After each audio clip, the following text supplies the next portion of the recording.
Hello, BookTube. I'm afraid it's only going to be one video again today. I'm feeling a little under the weather, and also I could be interrupted at any time for 2 solid hours just a bit ago. Every single fire engine, police engine, and emergency vehicle in Massachusetts screamed past my front window, all intent on the same destination, one town over.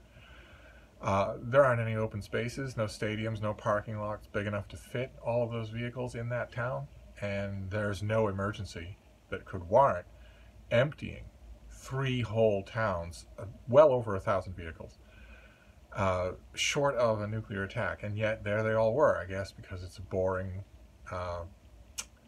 humdrum, snowy day. So for 2 hours, it wasn't possible to hear yourself think here, much less make a video. And the only reason that this little window of silence is happening is because there aren't any other vehicles anywhere. If there's actually an emergency somewhere in Framingham or West Roxbury or whatever, then there's no one there. They're all in one particular place, so crowded that they can't back up, they can't move around, no one else traffic can't get anywhere around them anywhere in that area. Well over 1,000 vehicles. And that's why it's quiet, because there aren't any more vehicles to make any noise until vehicles are brought in from other states to scream past this window, until let's say we get 1 million emergency response vehicles. How about that? Let's get 1 million of them, all converged on one first floor apartment where somebody's hot plate caught fire. Let's have 1 million vehicles so that it isn't possible for any of them to turn around, so that the gridlock is permanent, and now we have to redraw the maps so that you just avoid that, and all the drivers leave the vehicles because they can't be moved. Maybe some of them could be exploded in place or airlifted by helicopter to try and break the logjam, but that'll be years from now. One way or another. All we're going to do today is mail. It's a snowy day here in Boston. The original forecasts from yesterday were that there would be a few hours of very light snowfall in the early morning hours, between 4 and 6, and then after that there'd be nothing. Instead, it's been snowing all day. And this is we get a reprieve, and then it looks to me, I'm not going by talking head forecasters, I'm going by the charts that I'm looking at, the apps that you can download. It looks to me like we're going to get more snow later in the week. But for now, I've just got mail to show you. 3 packages, and also a couple of periodicals, including a prodigal returned to the fold, The New Yorker, which I let my subscription lapse for a number of reasons. Probably foremost of which had to do with Donald Trump and his administration. I just didn't want to read the kind of stuff that I knew would be happening, to either smother this stuff in humor or smother it in whataboutism, making cheap and totally inaccurate equivalencies between Donald Trump's administration in the White House and any other administration that has ever come before it, or that exists anywhere else in the world outside of totalitarian states. I knew that the New Yorker was going to do that, and so I mainly didn't want that to happen. I was no high dudgeon, but I did let my subscription lapse, and they sent me recently in one of those "we want you back" emails with a great deal, a really great deal for subscriptions, a fraction of the price that I was paying when I let my subscription lapse. So against my better judgment, I agreed, because I have missed the New Yorker. Those of you who watch this channel regularly will know that I love New Yorker cartoons, for instance. I just recently got a big, elaborate hardcover volume of collected New Yorker covers that gave me it's still giving me hours of pleasure. And I've loved a lot of the writing that I've had in the New Yorker. They regularly do book coverage too, God bless their hearts. So I took a chance, and I admit, this is the first issue that I've got on this new subscription. It's a bit of a rough re-entry. I mean, the idea for this cover, I think, is that the dog is paying attention to inclement weather outside. That certainly fits with today. But the reason that I have to think this is because the cover is so unbelievably ugly. It's so unbelievably amateurish that I'm sort of guessing that kind of looks like the cardboard cutout that a child would do of a dog. Those kind of look like cardboard cutouts that a child would do of humans. Light doesn't fall like that. What is that black spot there? I have no idea. What is this? That yellow stuff? I think it might be this person's hair, but no hair looks like that. And who sits on a couch like that? An unbelievably hideous cover is a bad way to start my subscription to the New Yorker, and if I thought that was going to get any better, I turned to the letters page, and the very first letter of the very first issue of my new subscription to the New Yorker is from someone named Greg King in Arcata, California, and it reads like this. Lawrence Wright's exhaustive and historically important account of the COVID-19 crisis contains the surprising revelation that Dr. Deborah Birx, the coordinator of the White House coronavirus task force under Donald Trump, spent much of the past year traveling through the United States and cajoling governors, public health officials, hospitals, universities, and others to impose masking orders and other measures to help stop the spread of the disease. Birx and her colleagues covered 25,000 miles in rented cars and seemed to have persuaded even the governor of Texas to implement a mask mandate. Wright notes that Birx was, quote, the only federal official who consistently promoted mask and social distancing in this way. Although she did not halt the Trump administration's sabotage of other life-saving measures, Birx made critical arguments in places where they were most needed and undoubtedly saved lives. Her actions were heroic and deserve recognition. No doubt that is the tone that Birx herself will take in what is no doubt her forthcoming self-serving memoir. No doubt that is. That is certainly the tone she's taking in her rehabilitation tour, which is well underway in the cable news ecosystem. And it's grotesque. It made me furious. The very first thing I read in my news subscription to the New Yorker made me furious. This is a woman who went on national television on a regular basis, several times a week, and flat out lied.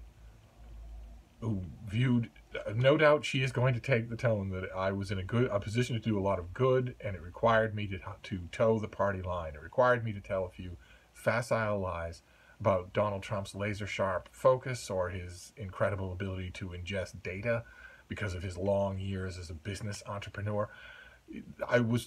My position required me to do things like that so that I could save lives. I was mainly concerned with saving lives. That will no doubt be the line that she will take. Utterly infuriating. Utterly infuriating. But the issue itself has, I don't know if you can tell from this table of contents, it has a large amount on books. Just a large amount. So that was great. A long piece on the new Joan Didion by Nathan Heller. Starts off with what we don't understand about Joan Didion, which of course is always code for what the rest of you don't understand. And Casey Sepp, C-E-P, is that Sepp or Chep? Does a piece on the Doctor's Blackwell, a book that I really enjoyed. So it's great to see it get long coverage here. And also Pankaj Mishra, a critic that I've praised on this channel many times, tackles that huge book about the Chinese Cultural Revolution that we saw on this channel, The World Turned Upside Down. So the book's coverage compensates for the hideous cover. Maybe I'm more sensitive to how hideous the cover is because I just got through paging through lovingly that big hardcover edition of all the collected covers, some of which are frameable artwork as opposed to whatever this is. and maybe all that books covers, that great books coverage, compensates also for a writer from California lying about Deborah Birx, lying about a party apparatchik, a Quisling, who took a higher oath than the one she took to Donald Trump, and who was not called upon by any efforts to save lives or propagate correct information to lie about what a moron he was. She was not called upon. It just infuriating. She is going to be the same rehabilitation tactic that James Comey has used, the former director of the FBI. Anything rather than step on stage and perform even a mild mea culpa that says the truth, which is, I was addicted to the spotlight. I was willing to do anything to stay in the spotlight. You can see the public health officials connected with the coronavirus task force who weren't addicted to public spotlights. You can see what their response was to being forced to toe the line that Donald Trump was this amazing 4th D chess super intellect. They allowed themselves to fall from the spotlight, even if it meant maybe that their voices weren't heard in the public debate. They allowed themselves to fall from the spotlight rather than tell lies about dear leader. So that was a little frustrating. But we have also the TLS, the London Times Literary Supplement, which was my favorite literary journal, can't help but notice, maybe this is just a one-time thing, can't help but notice how light this issue is and how much space is given over to not only ads, but to long articles about movies and TV shows. Now, I mean, the back page is all a paid ad. Just this one time. It might not continue. And, you know, before I get all doomy and gloomy about that, I should point out that there's a whole page devoted to Voltaire's The Age of Louis XIV in 7 volumes from the Voltaire Foundation for, what was it? £700. So I don't have an advanced copy of this thing. I don't know anyone who does. The TLS obviously got an advanced copy of it, what I wouldn't give to have this. But of course, if somebody said to me, you know, here's £700, feel free to spend it on this new edition, I presume, I haven't read the review, but presumably annotated edition of Voltaire's incredibly unending masterpiece that just went on and on because he never really sat down with it. If somebody were to say, here's £700, you can now buy that edition, I would almost certainly spend the £700 on a new MacBook instead. I just recently realized, to my horror, tech pack rat that I am, that for various numbers of reasons, I have 5 MacBooks. Essentially, I have 2 very old MacBooks. One is a big beast of a thing, 15 inches, big. Still works perfectly fine, but it doesn't hold a charge at all. So if the plug is knocked off, the whole thing goes dark. You have to plug it back in again. That gives me the willies. Even though every time I plugged it back in, it comes right back alive. I don't lose any data. It still gives me the willies. So I have that. It's also very, very old. Long since the past where it's getting any kinds of patches or updates. I have a slightly smaller white plastic old MacBook that does hold a charge, but it doesn't get updates, and it isn't compatible with almost anything. It will connect to the internet with lightning speed. It will do email. It will play videos. It is a perfectly functioning MacBook, but old, very old. And then I have my 2 battered workhorses: an old MacBook Air from 2013 and an old MacBook Pro from 2013. And the MacBook Air is the one we've seen on this channel where I have eroded the keys. The S, A, and D keys are eroded, and the keys themselves are now starting to crack. And I have tried many, many things to try and impede that, and it doesn't work at all. None of them do at all. There ought to be a type of, those of you who remember manual typewriters, there used to be a thing you could do, a little bottle of liquid whiteout is what it was called. You daub a teardrop into the bottle. You spread the liquid whiteout on the area where you want, and then you wait a minute. You blow on it. Typers used to blow on it to make it dry. There ought to be something like that for eroding keyboard tops. You just paste it on and wait a while, and then with epoxy or whatever, you have reinforced the top of that key. But I haven't been able to find any such thing. If you know such a thing, feel free to let me know, because that's the only thing that's wrong with that. That used to be wrong with that old 2013 MacBook Air. But then I realized the other day that it doesn't hold a charge, just like the older MacBook. It's an endemic problem with MacBooks. Sometimes if you let their batteries zero out, if you let it go all the way down to 0, just be dead, when you turn it back on, when you plug it back in and turn it back on, the machine will still work just fine, but the battery no longer holds a charge. That is not the first time that has happened with a MacBook of mine. And it has happened with that old MacBook Air, the one with the eroded keys, so that it doesn't hold a charge. And it's a MagSafe plug, meaning the slightest touch on it knocks it out. So it's nerve-wracking again. And when those keys were eroding, before I zeroed out the battery by accident and made it totally dependent on being plugged in, well, that was starting to bother me so much that I went on eBay and got a little 11-inch MacBook Air that I love, dearly love that machine. How durable it is, how portable it is. It was a couple of years newer than my old MacBook Air. I was having a ball with it. Then 2020 came along, and I suddenly realized, as so many other people did, that there were new apps I needed to download, new things I needed to do because of the pandemic. And that's when I realized what I had not thought to ask when I bought this thing on eBay. It is admin locked, meaning the company that owned it originally had a lock on it specifically so that users could not add things to it, could not root around and do systematic changes to it. And secondhand sellers are supposed to know that. They're supposed to warn you about that. They're supposed to provide you with the password. This secondhand seller never did. they aren't returning my emails. I'm presuming that even if they did return my emails, they wouldn't know the admin password, and probably nobody else would either. So although it's a perfectly functioning machine, I can't add anything to it. I can't make it do anything new specifically, like for instance Zoom. But who knows what else will come along? And that made me realize, all of those things together made me realize just recently that I don't have any backup MacBooks. Not really. I have my MacBook Pro that's still plowing along like a workhorse. Nothing, never does anything wrong, never goes wrong in any way, can handle anything, still gets updates all the time. But a newer MacBook Pro might be in order. But anyway, how did I get on that subject? I didn't recall. But the TLS is, how did I get on that subject? This is going to bother me. Well, anyway, it's full of ads. It's lighter than usual, but it still had a lot of its stuff in it. Oh, right. The Age of Louis XIV by Voltaire is £700. And if somebody offered me £700, I wouldn't buy the Age of Louis XIV. I would buy a new MacBook, a new old MacBook, one from 2015. So before the butterfly keys, before the touch bar, before those innovations that everybody hated and that I never got to. I never got to experience them, but they're universally hated. So I'm not going to bother to buy one of those things from 2018 that has all of those things, only to find out that I'm the 1 millionth person to hate them. Now, there's plenty of 2015 13-inch MacBook Pros that are out there, I'm sure, that are refurbished, that are like new. And if I had that £700 just handed to me, I would buy one of those. I wouldn't buy this work. But this does show that the TLS isn't just, Entertainment Weekly. But there was an annoyance. There was an annoyance in this issue.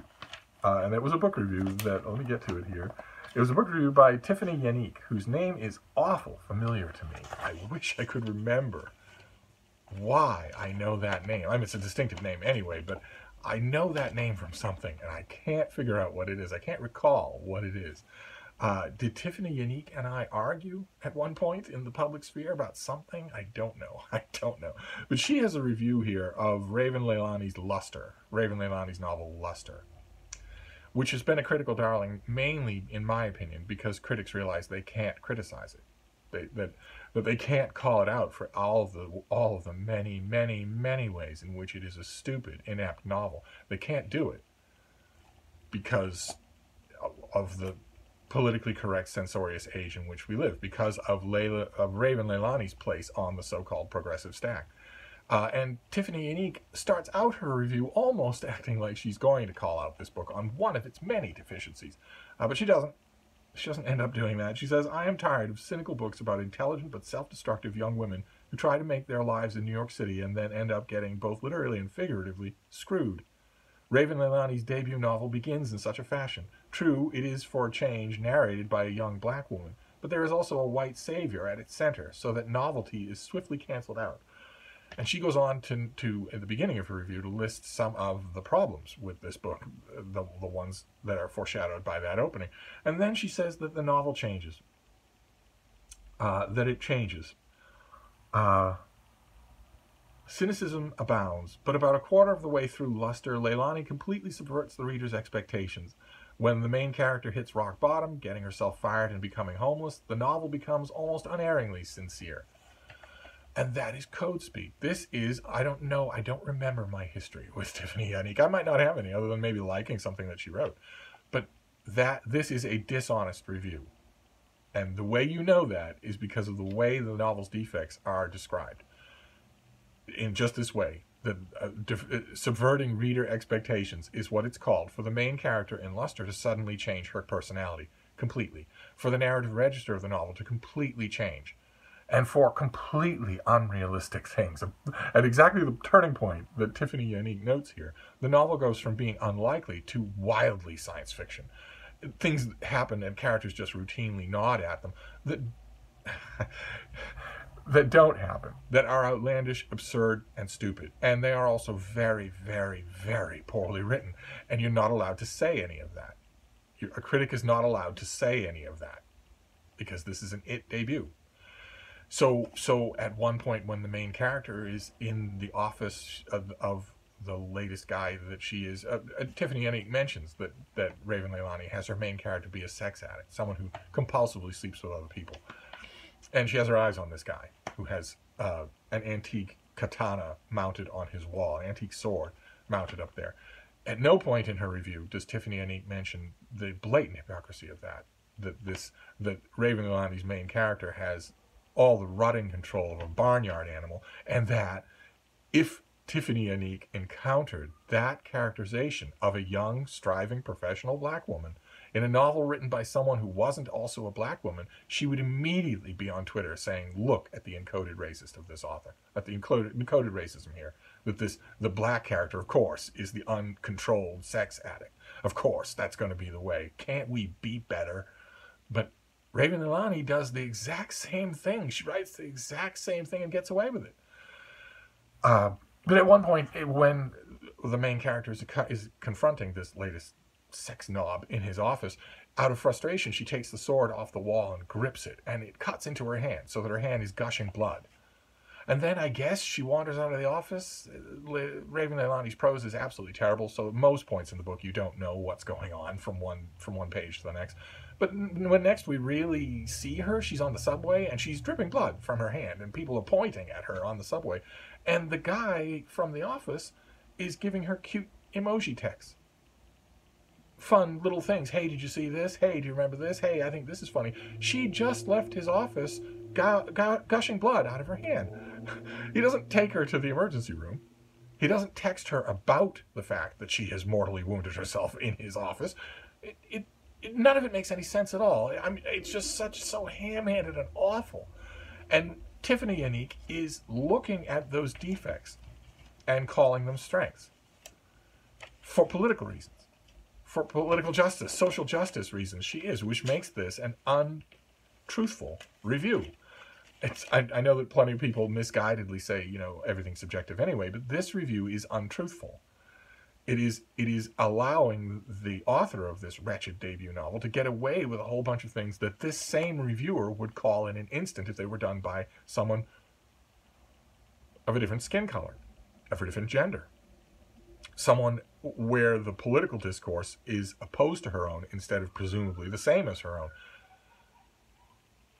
Oh, a siren. Maybe the call's gone out to neighboring states.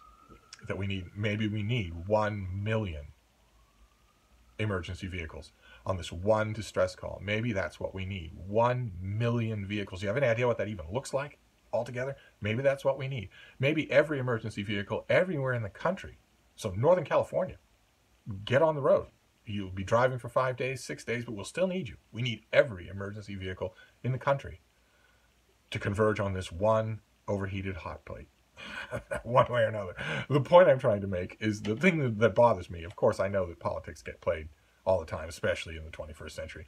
The thing that bothers me about it is that a lot of people take the TLS as gospel, and a lot of people are going to read that review and think, oh, this isn't... So what happens in this novel is not ineptitude. It's an interesting tonal shift. It's subverting reader expectations, and that is not true. That is not true at all. All the more reason why. If you're worried about that sort of thing, if you're worried about those sorts of variables, political, social variables coming into play, just read my reviews. Because I don't do that. I'm looking out for you. I'm thinking about whether or not you're going to spend money, or more importantly, time, on some book, especially a debut novel. You all know how much I love them. They always bring a smile to my face. I'm always looking for whether or not that thing is going to annoy you, whether or not you're going to hurl it across the room, metaphorically or otherwise. And you will do that with luster if you read it without politically correct progressive stack goggles on. If you read it with those goggles on, well, what kind of favor are you doing to the author? If you do. Anyway, if I remember, I will leave a link to my review down below, just so that you have a counter voice. Anyway, but we also have mail. So let's look at the mail, and then we'll wrap things up here. Let's see here. This first one is... Oh, goodness. Okay, let's see here. We might not need to pause that rant at all. This is for July, so it's another very late release. This is The View Was Exhausting, a novel by Michaela Clemens and Anjul Datta. It's all in cursive, so I'm not really sure. Anjuli Datta.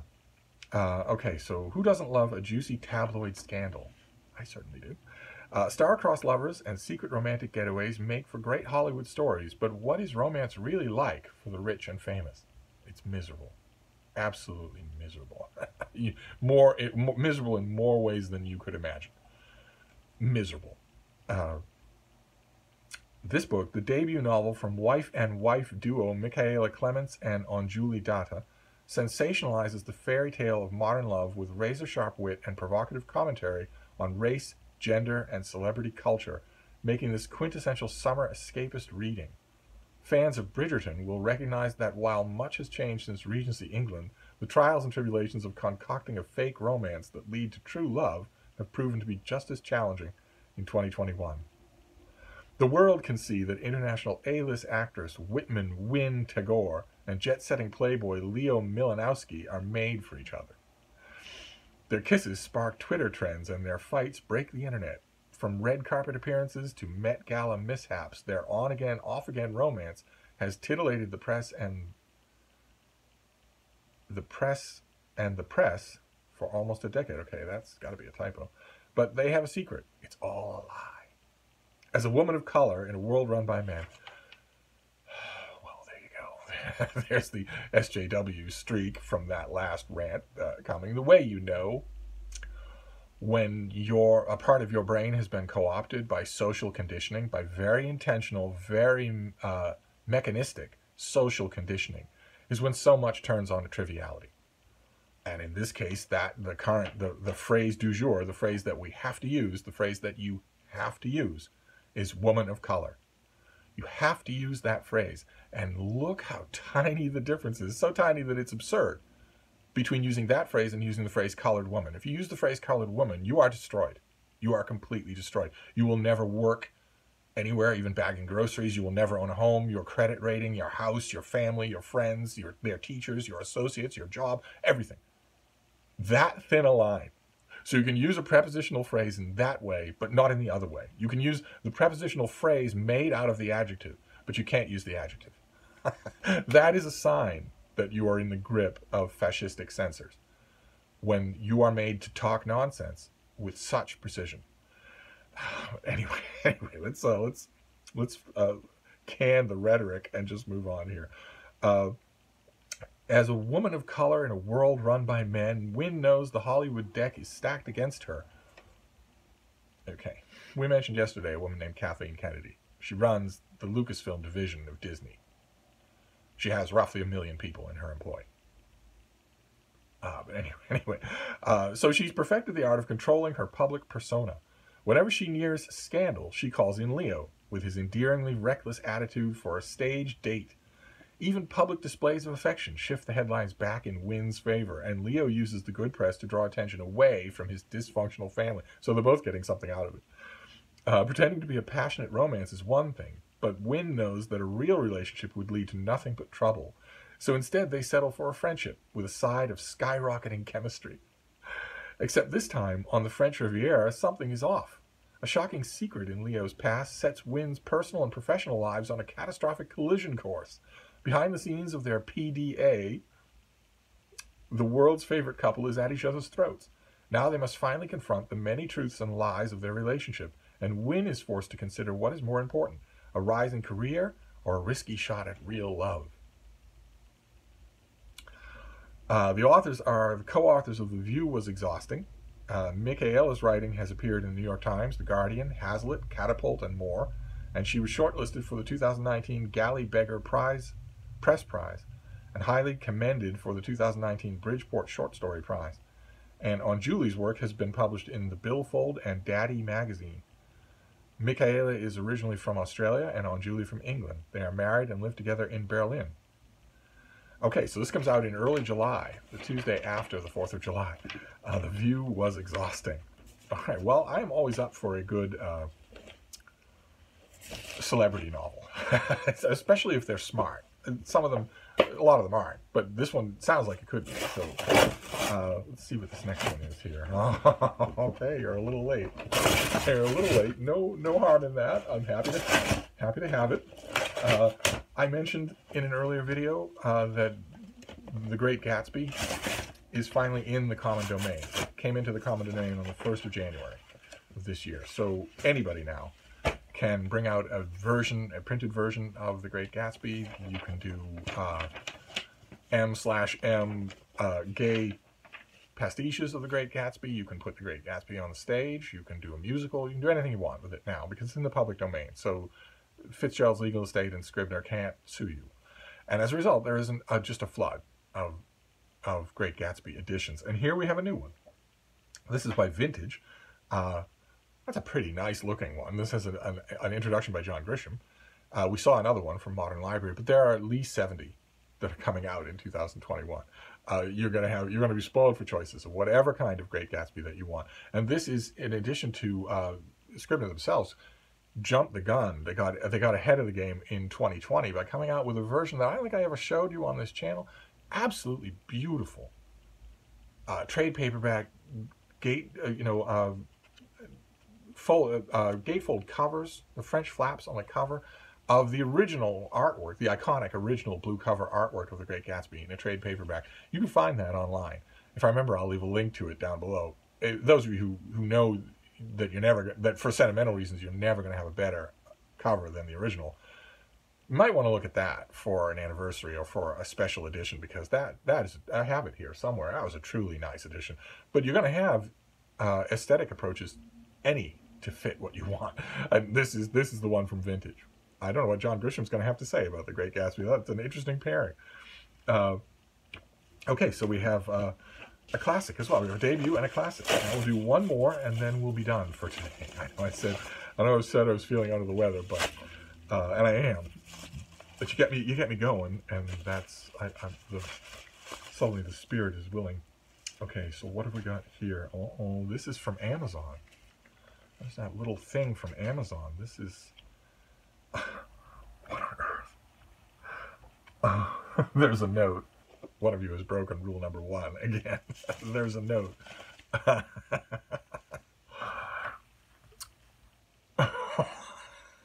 Okay, this is very bad. I have been saying for years now, rule number 1 on this channel is don't send me a book. Don't do it. I know that there are books everywhere here. I know all I do is talk about books, so it makes it a natural choice. But I almost certainly either already have the thing you want to send me, or I don't want it. So no matter how much you might be feeling generous, I value the generosity, but don't send me a book. And in 2021, there has been a rash of people sending me books, and they've all been bullseyes, which is really bad. That's really bad, because that's not sending my point home at all. This is absolutely hilarious. This is a case that should not work at all. And there's a note. There's a note that says, I know you have many copies of this book.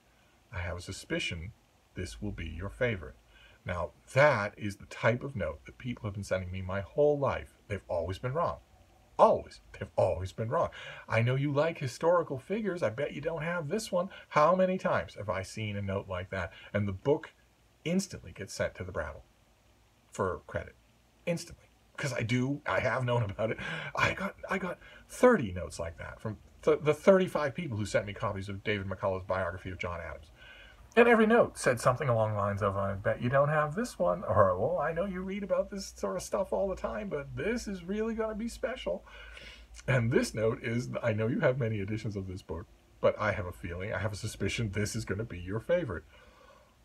And in this case, I don't know, maybe it's just that because I've done 4,000 videos, you all know me well enough to predict now my twists and turns. This person may be right. The book is Jane Austen's Pride and Prejudice. And this is the edition.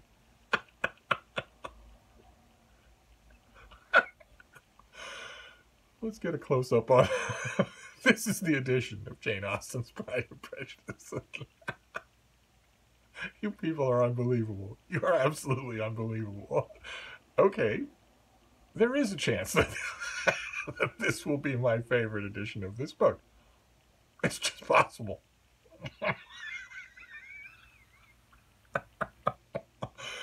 Let's give it another close-up there. Let's linger for a bit so that maybe YouTube will let me make this the thumbnail.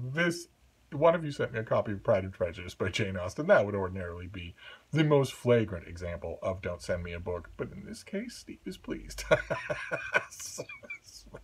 So once again, I do not have a cautionary tale. Once again, I cannot say, see, this proves I was right. Don't send me a book. Once again, I cannot do that. But it will happen. One of you is bound to slip up. Sooner or later, one of you is going to slip up. Okay, I am now going to reread Pride and Prejudice. I'm definitely going to break this thing in. So those are our books. And I just worry now that I am sending all the wrong signals. Like, for instance, when I went on that long diatribe about how if I had those 700 pounds, I would buy a used MacBook Pro. I better not get a used MacBook Pro in the mail. If one of you has an old MacBook Pro that you don't use anymore, maybe you've upgraded, or maybe your work has upgraded, that I will definitely talk to you about. If you want to email me about that I can definitely talk to you about. I'd be happy to make you a fair offer for it. You can factory reset it. Maybe there's no reason for me to go through eBay or Amazon or whatever. That's a different story. But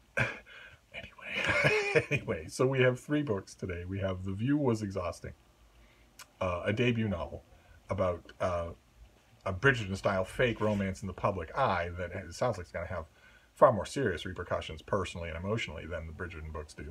Then Pride and Prejudice by Jane Austen. In an edition that Steve likes. And finally, talking about editions, we have The Great Gatsby with an introduction by John Grisham. A very pretty vintage edition. So those are 3 odd books for today, and no reminders about rule number 1. I am chastened, so I'm going to go off and read. I'm going to reread Pride and Prejudice. Why not? I have the whole night ahead of me. I will reread Pride and Prejudice, and then I will move on to Sergeant York. Some of you of a certain age will remember the movie Sergeant York. And there's a new book about the real-life Sergeant York and the army in which he served and the conflict in which he gained his fame. So, but Pride and Prejudice, it's with Elizabeth Bennet and Mr. Darcy, I presume. I'm going to wrap this up, but I'll be back. Thank you, BookTube.